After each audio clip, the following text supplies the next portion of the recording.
What do you desire? What makes you itch? What sort of a situation would you like? Let's suppose, I do this often in vocational guidance of students. They come to me and say, well, we're getting out of college and we haven't the faintest idea what we want to do. So I always ask the question, what would you like to do if money were no object? How would you really enjoy spending your life? Well, it's so amazing. As a result of our kind of educational system, crowds of students say, well, we'd like to be painters, we'd like to be poets, we'd like to be writers, but as everybody knows, you can't earn any money that way. Or another person says, well, I'd like to live an out-of-doors life and ride horses. I say, do you want to teach in a riding school?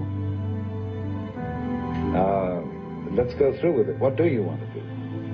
When we finally got down to something which the individual says he really wants to do, I will say to him, you do that. And forget the money. Because if you say that getting the money is the most important thing, you will spend your life completely wasting your time. You'll be doing things you don't like doing in order to go on living, that is, to go on doing things you don't like doing, which is stupid. Better to have a short life that is full of what you like doing than a long life spent in a miserable way. And after all, if you do really like what you're doing, it doesn't matter what it is, you can eventually turn it, you could eventually become a master of it. The only way to become a master of something is to be really with it.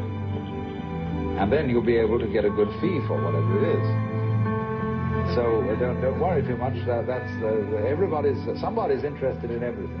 And anything you can be interested in, you'll find others will. But it's absolutely stupid to spend your time doing things you don't like in order to go on spending things you don't like, or doing things you don't like, and to teach your children to follow in the same track. See, what we're doing is we're bringing up children and educating them to live the same sort of lives we're living, in order that they may justify themselves and find satisfaction in life by bringing up their children, to bring up their children to do the same thing, so it's all wretch and no vomit. It never gets there. And so, therefore, it's so important to consider this question, what do I desire?